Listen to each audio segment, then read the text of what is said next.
What's going on, YouTube? It's Mr. Ferguson here. Once again, thank you for coming back for another video here in Central North Carolina.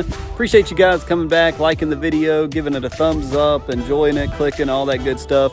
Happy New Year. Welcome to 2023 yet again. I'm wearing a sweatshirt today, but it is nice and comfortable and warm. My wife and I went for a walk yesterday and it was like 60 something.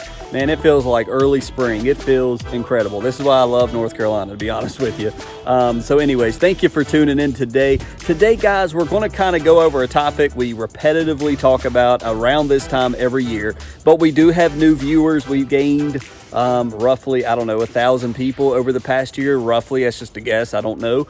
So we've got newcomers to the channel, so welcome, number one. Number two, we've got a lot of people that bought homes recently. They're trying to get their yard going, and they're new to all this stuff, so that's why we do repetitive topics here on the channel. So we kind of want to go over pre-emergent. What is it? Why do I care about it? Is it a scam to buy this product and put it in my lawn? When do I need to do it? So we kind of want to go over that today with everybody and talk about pre-emergent, because we're kind of still in that lull of winter, and you can maybe even see behind me, and your grass may look like this. You've got this dormancy tint to your fescue right now, and again, we deal with cool season lawns here on the channel. Warm season, you're a totally different beast. So if you got Bermuda, if you've got other type of grass, this time frame and stuff, this is for cool season. This is for your Kentucky bluegrass, your fescue, your ryegrass. So today we just want to kind of cover the topic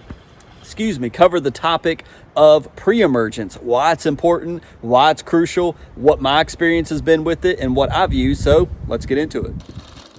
So again, just before we get into it, it is windy today, so I apologize, but you can notice this tint to the grass, and others have said it as well. You're like, oh my gosh, I've got the fungus. I need to azoxystrobin it. I need to propiconazole it. I don't think that's necessary. This is that normal grayish, I don't know, it's like a brown, gray, yellowy haze over the lawn.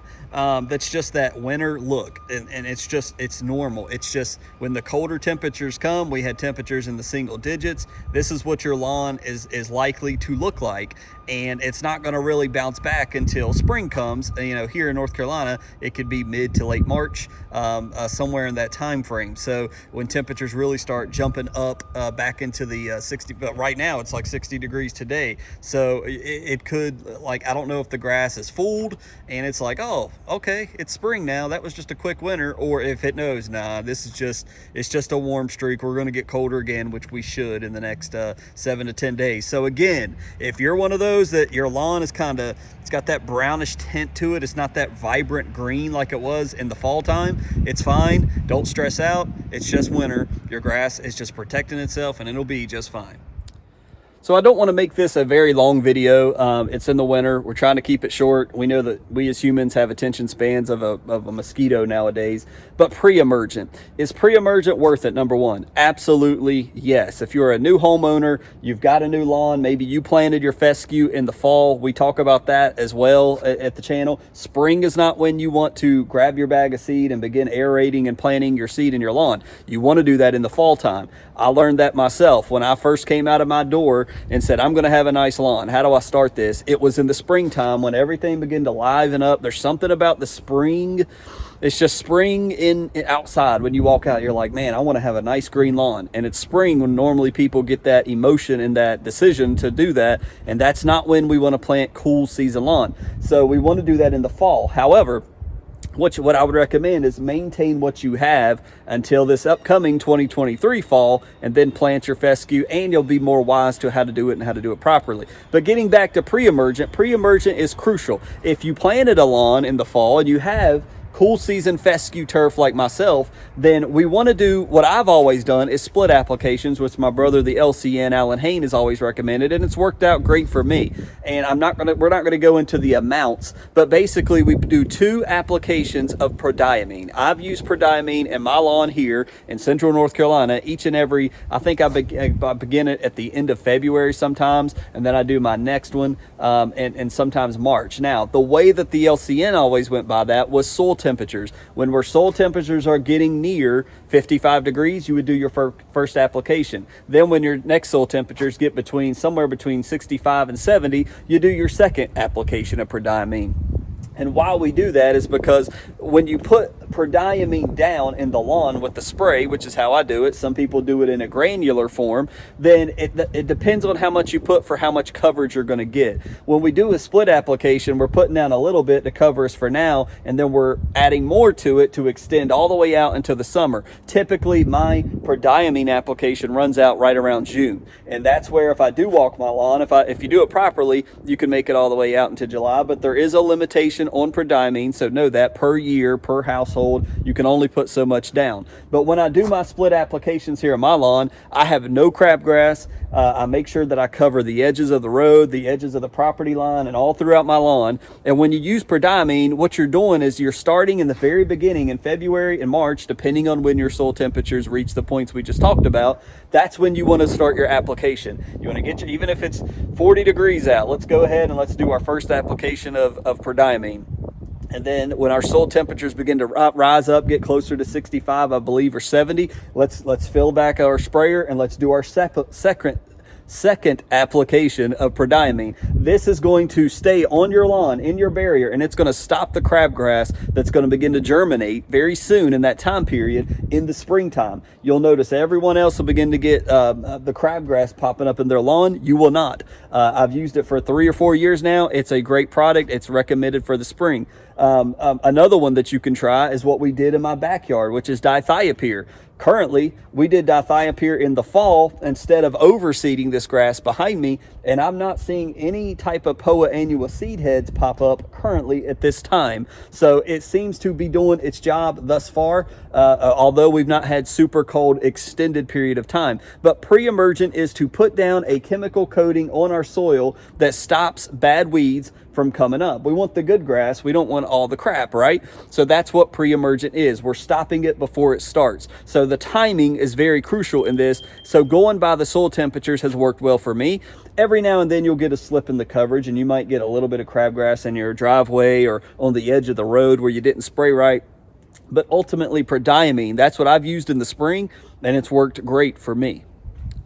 Now, we've talked about this as well. Well, Mr. Ferguson, can I use pre-emergent in the fall? Well, sure. But the problem is what we've talked about lots of times here on this channel. We try to get by this. But if you're going to overseed fescue, because fescue doesn't spread and feed itself and grow and mature, you have to plant fescue each and every year. So because of that, we have to overseed, or we make the decision to use pre-emergent. It's one or the other. It's very difficult to do both. We try products like ethofumicate that we put down to stop Poa annua while also overseeding to try to, that's not quite a pre-emergent, but supposed to help eliminate Poa, but it's overseed or pre-emergent, so it can be done in the fall, and also it's encouraged to do in the spring to stop crabgrass. Isn't it funny how in the spring you got crabgrass that likes to come up everywhere, in the fall you got Poa annua and this stuff that likes to pop up? So there's summer annoying weeds, and there's a winter and fall annoying weeds. Pre-emergent is designed to stop all of this, so it's not a waste of money. It's not a waste of your time to invest in a good backpack sprayer.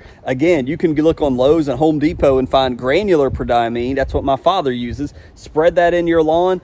Do it right around the correct soil temperatures, right around 55 degrees for your first. You can do one application. You can do a 6-month application in one application if you want to, but the timing is, I find it better to do at 55 degrees, put some down. I'm covered for this time, because what you're trying to do is stop it and catch it before germination begins to happen in your lawn.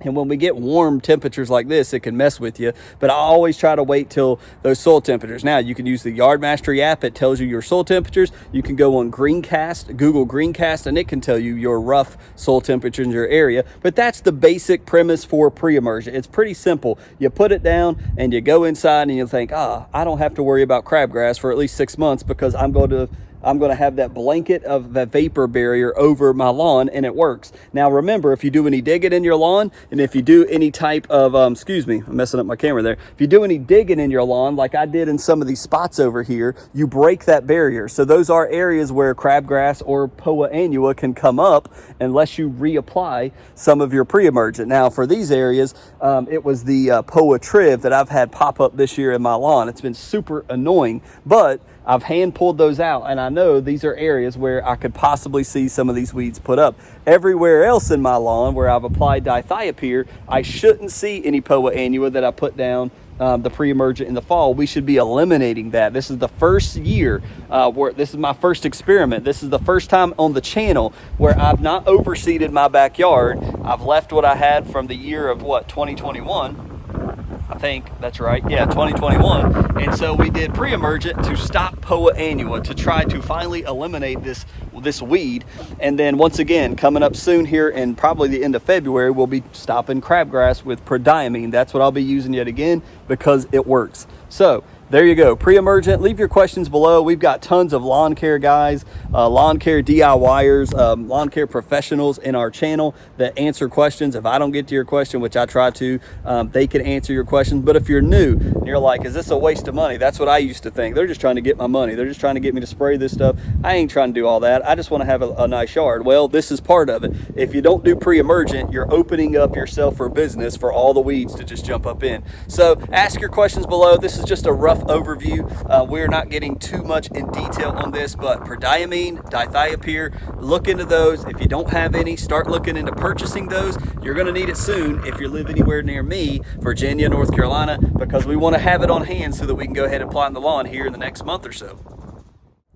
So thanks so much for tuning in today. I tried to do something different and hold the camera, and man, my shoulder is on fire. So I got to run my daughter to practice here soon for basketball. But thank you guys for tuning in. Just a quick discussion on prodiamine, on dithiopyr, on pre-emergent. It is useful. It is helpful. I'm a witness. I've used it in my lawn. It's cheap. It lasts. A bottle of prodiamine will last you forever. I'll link it below if you don't have any. But let's keep our eyes on the soil temperatures. Again, use the Yard Mastery app. It's free to tell you the soil temps in your area, or you can use this Google Greencast, and it will tell you soil temps in your area so that you have an idea of when to put it down. It doesn't have to be perfect, but the bottle of prodiamine and the dithiopyr will also tell you how much to put down for how many months of coverage. So anyways, that's the next big thing on the plate for my lawn. Otherwise, we're just chilling. There's not been a lot of growth with this warm streak, so I was hoping to get out here and maybe mow it one more time, but I think we're actually done. I thought with this warm streak I'd be mowing it again, but we're not. So we're sitting pretty. We're looking good. Thank you guys for tuning in for this quick video on this Wednesday. Hope you guys have an awesome week, and we'll see you on the next lawn care video. God bless.